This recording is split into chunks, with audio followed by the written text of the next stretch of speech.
안녕하세요. 대한비뇨기 종양학회와 함께하는 전립선 암 무엇이든 물어보세요. 진행을 맡은 MC 고윤담입니다. 반갑습니다.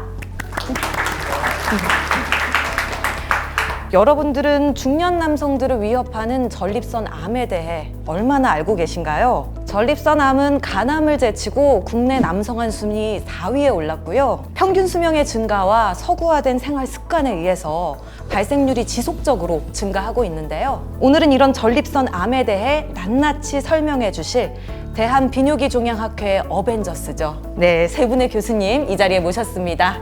먼저 한 분씩 자기소개 부탁드립니다. 네, 안녕하십니까. 저는 가천대 길병원 비뇨학과에 근무 중인 김광택입니다. 반갑습니다. 안녕하십니까. 서울특별시 보라매병원 비뇨의학과에 근무 중인 유상준이라고 합니다. 감사합니다. 안녕하세요. 건국대학교 병원 비뇨의학과 최우석입니다. 반갑습니다. 어벤져스 팀인 만큼 정말 간략하게 병원과 조남만 소개를 해주셨습니다. 사실은 전립선 암이란 단어는 누구나 한 번쯤은 들어봤을 법한 익숙한 단어인데요. 정확히 어떤 질환인지 설명을 좀 부탁드립니다. 전립선암은 말 그대로 전립선에 이제 종양, 악성 종양이 생기는 거고요.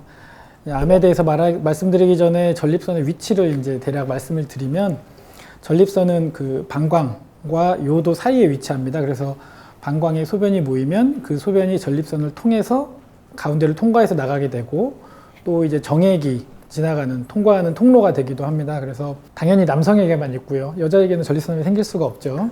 네, 그래서 정상 조직 중에서 일부가 이제 증식 조절 기능을 잃고 무질서하게 자라나게 되면 그게 악성 종양, 저희가 쉽게 말하는 암이 되는 거고, 전립선에서 발생한 암이 전립선 안에서 이제 점점 자라나서 주위 조직을 침범하거나 골반에 있는 임파절을 가거나 뼈, 폐 등으로 이렇게 다른 전기로 쉽게 전이되는 것이 특징입니다.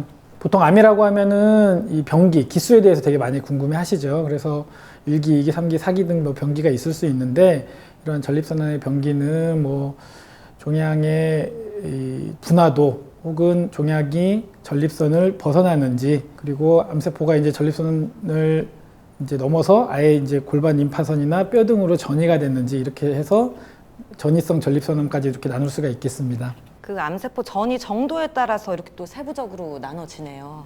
네. 전립선과 관련된 질환의 종류가 다양한데요. 전립선염, 전립선 비대증, 또 전립선 암의 차이는 무엇인지 좀 설명 부탁드립니다.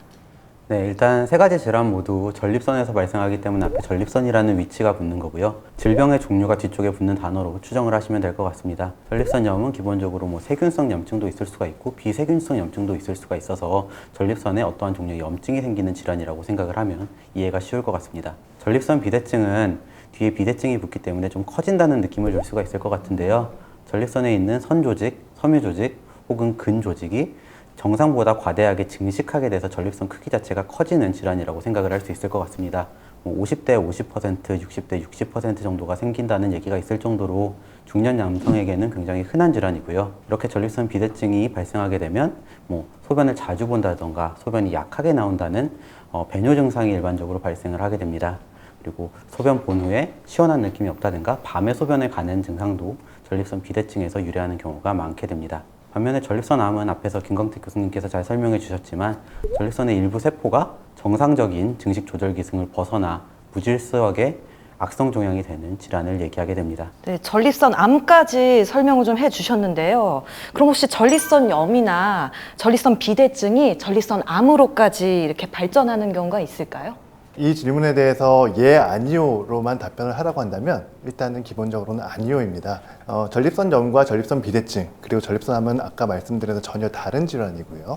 각각의 질환이 변해서 전립선암이 되는 것은 아닙니다. 환자분들이 주로 전립선염이 있거나 전립선암 비대증이 있을 때 이거를 제대로 치료를 못 받거나 내버려 두게 되면 나중에 전립선암으로 가지 않을까 하는 걱정에 이런 질문들을 많이 하시는데요. 현재까지 연구 결과들로는 전립선 비대증과 전립선은 전혀 다른 질환이기 때문에 전립선 비대증이 전립선암이 되는 것은 아니고요. 전립선염도 전립선암으로 간다는 직접적인 연관성이 보고가 된 바가 없기 때문에 일단은 그 걱정은 안 하셔도 되겠습니다. 보통 염증이나 비대증이 암으로 발전한다라고들 생각을 하실 텐데 그 오해가 좀 풀린 것 같습니다. 전립선 암 환자분들이 가장 궁금해하실 질문일 것 같습니다. 전립선 암은 완치가 가능한 질환인가요? 좋은 질문입니다. 모든 암하고 똑같죠. 이게 조기에 발견해서 적절하게 치료하면 당연히 완치가 가능하고요. 실제로도 제 환자분 같은 경우 조기에 발견이 돼서 전립선 근치적 절제술을 시행하고 지금 뭐 5년을 넘어서 10년이 지난 후에도 아무런 문제 없이 일상생활 잘 하고 계시고, 구체적으로 말씀드리면 암세포가 전립선 내에 이렇게 국한된 국소 전립선암의 경우 전립선 절제술 후 10년간 재발 없이 생존할 확률이 대략 80% 이상이 됩니다. 굉장히 이제 높은 비율이죠. 그렇다면 전립선 암 예방을 위해 실천하면 좋을 생활 습관 또는 주의해야 할 음식이 있다면 어떤 게 있는지 유상준 교수님. 환자분들이 아마 굉장히 궁금해하시는 부분일 것 같습니다. 실제 외래를 보더라도 환자들이 가장 많이 물어보는 질문 중에 하나가 뭐를 해야지 전립선암을 예방할 수 있냐는 질문을 사실 많이 하는데요. 최근에 이제 대한비뇨의학재단과 대한비뇨기종양학회에서 전립선암 5대 예방 수칙이라는 것을 발표를 했고요. 여기 내용을 보시면 아시겠지만 우선 일주일에 5번 이상 신선한 과일, 채소 혹은 두부, 된장 같은 콩류를 먹는 것이 도움이 되는 것으로 얘기를 하고 있고요. 그리고 일주일에 5일은 30분 이상 땀이 날 정도로 좀 열심히 걷거나 운동하는 것이 전립선암 예방에 도움이 된다고 얘기를 하고 있습니다. 또한 지방 함량이 높은 적색육 섭취를 줄이고 적정한 체중을 유지하는 것도 도움이 되고요. 55세 이상의 남성 같은 경우에는 연 1회 이상 전립선암 조기 검진을 받는 게 도움이 되는 것으로 알려져 있습니다. 마지막으로 만약에 전립선암의 가족력이 있다면 40대부터 연 1회 이상 전립선암 조기 검진을 시작하는 것이 많은 도움이 될 것 같습니다. 앞에 얘기했던 음식물 섭취라든지 운동에 대한 것은 전립선암뿐만이 아니라 여러 가지 암에서도 아마 공통되는 얘기일 것 같습니다. 그렇게 따진다면 결국 제일 중요하게 남는 것은 아마 전립선암에 대한 조기 검진이 될 것 같고요. 전립선암은 착한 암으로 일반적으로 얘기를 하고 있지만 사실은 병기에 따라서 생존율이 많이 달라지는 만큼 빨리 진단해내고 빨리 치료하는 것이 결국에는 나중에 치료 성적을 올릴 수 있는 가장 좋은 방법이라고 생각할 수 있고요. 정리해서 한번 마지막으로 더 말씀드리면 55세부터는 전립선암 조기 검진을 1회 이상, 연 1회 이상 받으시는 걸 권장드리고, 만약에 가족 중에 전립선암 환자가 있다면 40대부터는 전립선암 조기 검진을 시작하는 것을 권유드릴 수 있겠습니다. 교수님이 워낙 정리를 잘 해주셔서요. 제가 뭐 정리할 필요가 없겠어요.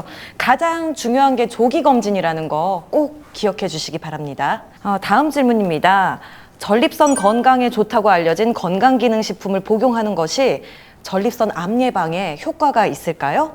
최우석 교수님. 네, 애석하게도 아직까지는 어떤 건강식품 하나가 전립선암을 예방하는 효과와 효능이 정확하게 입증된 이런 건강기능식품은 없습니다. 따라서 건강기능식품을 통한 섭취보다는 제철 과일, 야채 등을 통해서 다양한 영양소를 골고루 섭취하는 것이 더 권장되는 사항입니다. 네, 오늘 준비한 영상은 여기까지고요. 다음 시간에는 전립선 암의 증상 및 진단에 대해 알려드리도록 하겠습니다. 오늘 영상 마음에 드셨다면 구독, 좋아요, 알림 설정. 네, 부탁드립니다. 감사합니다.